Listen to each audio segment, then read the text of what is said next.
Welcome back, everybody. This is Eric here with Iraq Veteran 8888. Today we're going to be showing off a really cool little vintage pistol, Ballester Molina. Let's take a couple of shots here. We'll talk a little bit more about it.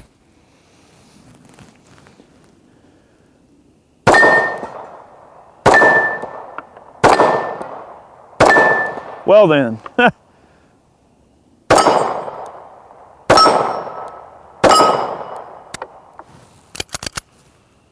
All right, one more mag.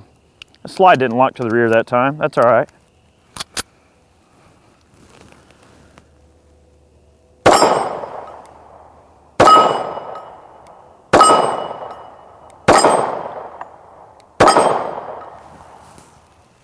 Uh-oh, we had a stoppage.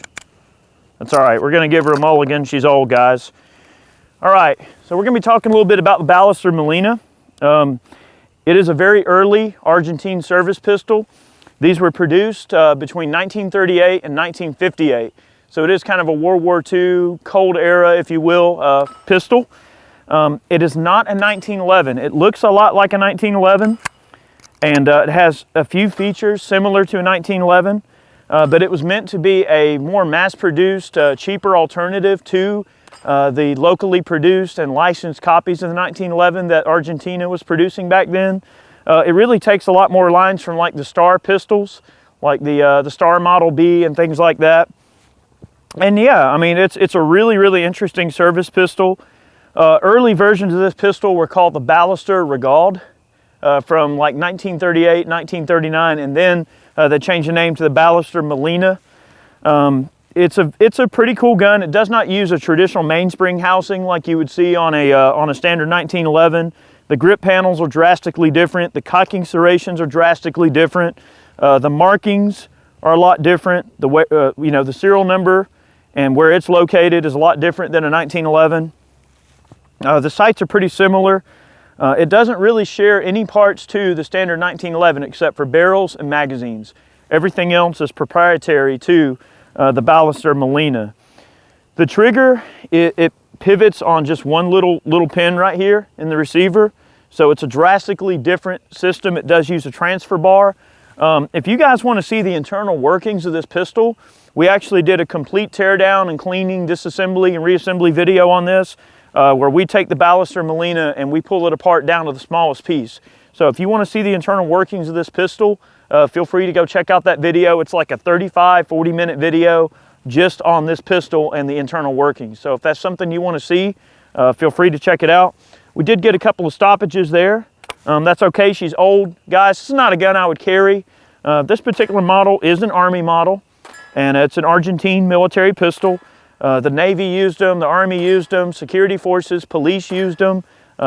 In fact, I dare say, I think there are still some police in Argentina today that carry the Ballester Molina. And that really goes to show the quality of these old pistols. We're going to try that again. Might have over lubricated the gun a little bit. We'll talk about it a little bit more, and we'll just give it a try. We do have some vintage magazines. This is an original vintage Ballester Molina magazine, but because it is compatible with 1911 mags, it will also take a bunch of the more modern magazines. So I've got like a Ruger marked Metgar mag here, a couple of those, Chip McCormick power mags, Chip McCormick power 10s, and then a couple of Wilson Combat 10-shot mags. So we are going to be committing some blasphemy today and putting some of these modern mags in a vintage gun. All right, let's see if we can get her to work. We're running the Browning ammunition, and the shape of that bullet's got kind of an odd shape, so I'm wondering if maybe we're going to have some feeding issues, but we'll give it a try. All right, so moving on to a little bit more modern magazines, but we're going to shoot the gun a little more here. Hopefully she's going to work for me. I'm going to try to take my time and just shoot the gun a little bit here, have some fun. You can't go wrong with a 45, guys. These things are so fun to play with.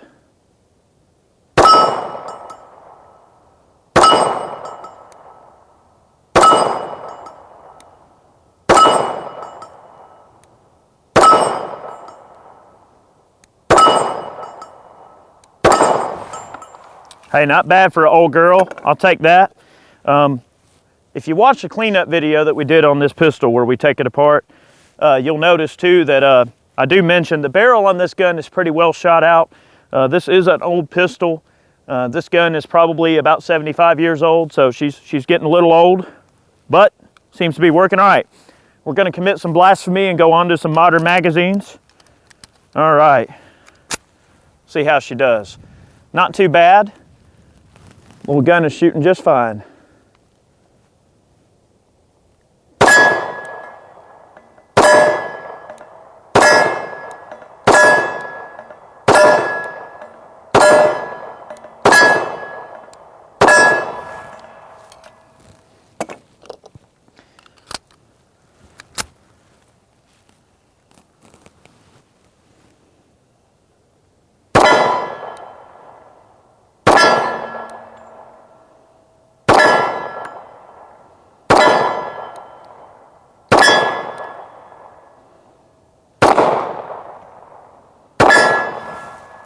Uh-oh, had a stoppage. That's okay.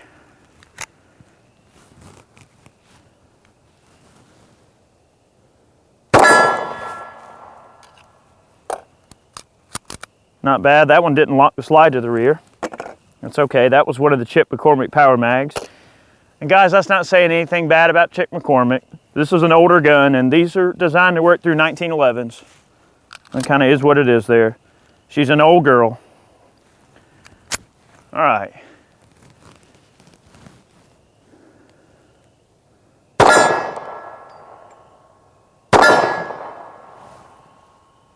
All right, we had failure to feed there. Kind of odd.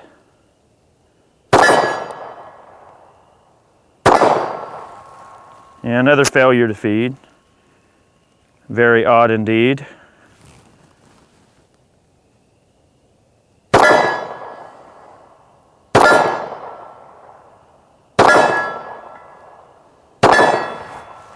I mean, for having such a shot out barrel, thing's actually shooting pretty decent. Not too bad. I'm wondering if it's not really agreeing with the bullet profile on that Browning there. We do have a couple of rounds of Freedom Munitions 230 grain ball loaded up. We'll try this out. And this is getting onto a 10-shot magazine. That looks goofy hanging out of there, doesn't it? Let's give it a try. And I got some sodas and a little bit of defensive ammo we can try out of this bad boy too. See what we got.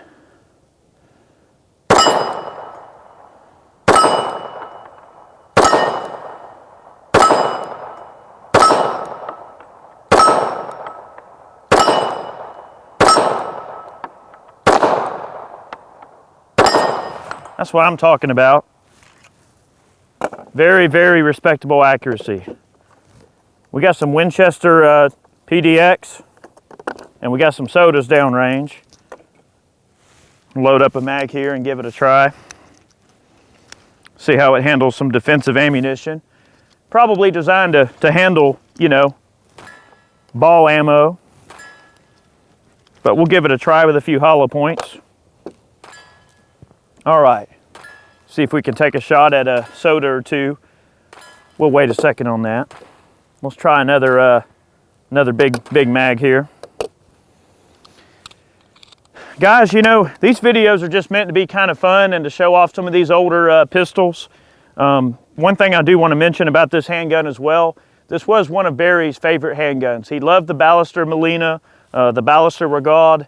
And I remember, you know, he used to carry a Ballester Regard religiously all the time, and he loved it. He was a big fan of this handgun, so it does have some personal sort of sentimental value to me as well. All right, it looks so weird with that mag hanging out of there, but here we are. All right, this is just some ball ammo. Take a couple of shots at a little bit further range.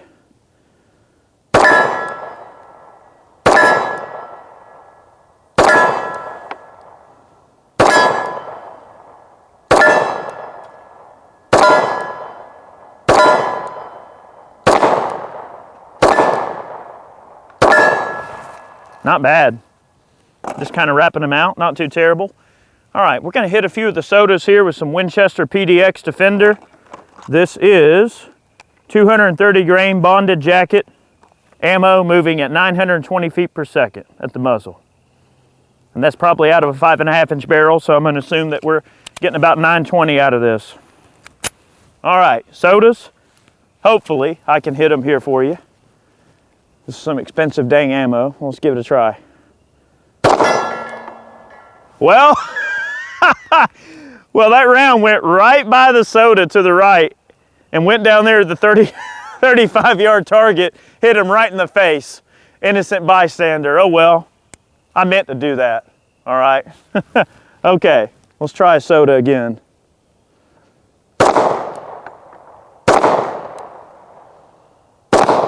Oh yeah. Ha! Yeah, busted those pretty good, didn't it? If I can do my job and hit the target, that's not bad. All right, we've also got some, let's see, Browning BXP X points. These are moving 920 as well. And this is a kind of a werewolf looking bullet. Kind of silver, and you got a little cavity there. We'll see what that's all about. That PDX tore that soda up pretty nicely there. I tell you, if you were in World War II and you were armed with this, you would have had a pretty good gun. You know, these pistols are neat. I have to say, I probably still prefer 1911, but the big thing on these is what they cost. These Ballester Molinas are a really reasonably priced handgun. They're not that expensive. They are out there.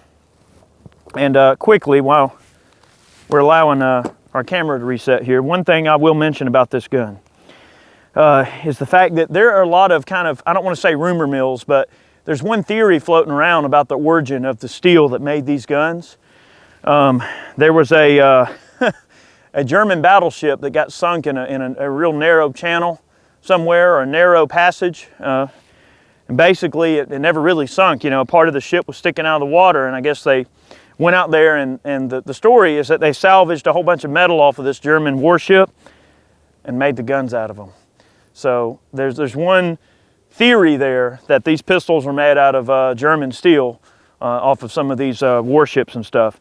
Now, when you're looking at the serial numbers on these pistols, there's one thing that I want y'all to pay attention to if you're ever out and about and looking at them. If the serial number has a prefix of B, it means that it was issued to British SOE. So, and a lot of times when the SOE troops are being dropped behind enemy lines during World War II, they wanted those people to be completely just, you know, unassociated with the British government. So what they would do is they would arm them with foreign military pistols so that if they got killed or captured, it would never go back to British command at all as being like, you know, they would never know that they were British troops. So there's about 10 or 15,000 of these pistols that were made just for the British SOE, and those serial number runs will have a B prefix for British. So that's just one thing to look for. If you ever see one of these pistols with a B in the prefix of the serial number, that means that you've got a British SOE pistol that was used in World War II. So you're talking literally like some James Bond stuff. So that's really cool.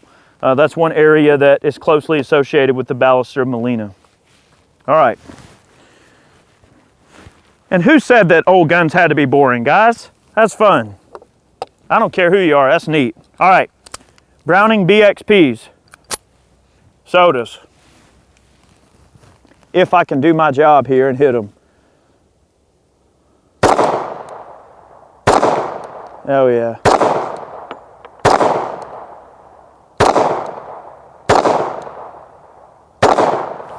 I'm heading just to the left of the dang thing. That's all right, I got a couple more. We're not gonna let them get away that easy. You know, that's weird. The BXPs compared to the ball ammo doesn't seem to have as much recoil. Seems like that ball ammo I was shooting earlier has a lot more recoil than these. All right, that thing will absolutely smoke a soda. You know, 45 is going down range nice and slow. And man, you just can't argue with something slow and steady just plowing through. All right, a couple of more rounds and then a few more mags and we're gonna close this out. See if we can hit our sodas. I have to vindicate myself, guys.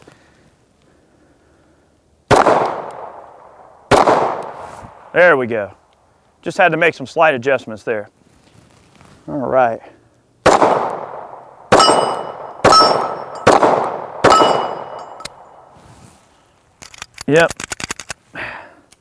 Not perfect, guys, not perfect, but not terrible either. All right. I think this gun needs a new recoil spring. When I did the cleanup, that is one thing that I mentioned, that this thing could probably use some springs. And I'm thinking after this range video, I'm gonna have to put a new recoil spring in this thing. That's probably where some of our stoppages are coming from.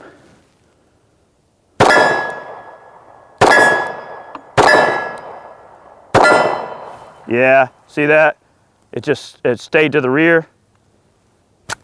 Yeah. I'm not going to put any more rounds to this gun after these mags, because this gun is definitely in need of a replacement recoil spring. We do not want to damage this old girl.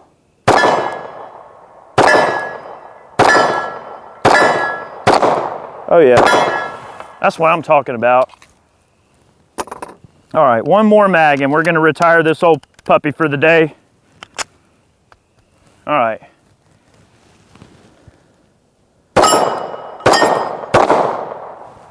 Yeah.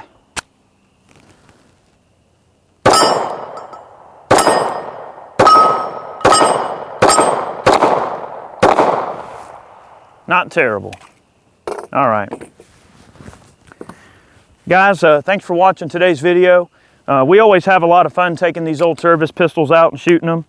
Yeah, and you can see right there, just even when I let that slide close, notice how, all right, see that? See how that slide is not wanting to go up all the way on its own account? If you put the pistol on its back like that, and you're ever cheating a slide up and down, and it acts like it wants to catch a little bit, like that, it doesn't just really want to go forward on its own account, that's definitely a sign that our recoil spring is in need of replacing. So just a simple issue of just dropping in a replacement recoil spring. One from a 1911 will fit this no problem. So if any of you guys are getting into Ballester Molinas or Ballester Regards or any of these older guns like this, you know, you can kind of cannibalize some parts from the 1911. Like I said, barrels, magazines, and probably some springs is about all you're going to really be able to get away with. Everything else is a proprietary part. Guys, thanks for watching today's video. If you want to check out the complete disassembly video on this particular pistol, you know, feel free to go over there and check it out. There should be a link in the description box below to the other video if you want to go over there and see what this is all about on the inside. We love vintage guns here, and I love vintage service pistols. I know Chad and I both, you know, really like a lot of the older classics. I'll never turn down an opportunity to shoot some of the older guns because they're just so much fun, and they have so much history and so many cool things going on with them. So we hope you enjoyed today's video, guys. And for those of you that support us on Patreon and also through the purchase of man cans, shirts, merchandise, and things like that, we greatly appreciate all of your help. If you want to support our videos, that's the most direct way you can do it. Consider donating $1 on Patreon, or maybe purchasing a man can. Also, go over to Forge from Freedom to our t-shirt shop. We've got a lot of really cool shirt designs on there if you want to check them out. Everything like that, the funds go directly into supporting the channel and directly towards making videos like these. So if you enjoyed today's video, consider supporting us. Y'all have a great day. Thanks for watching. We'll see you next time.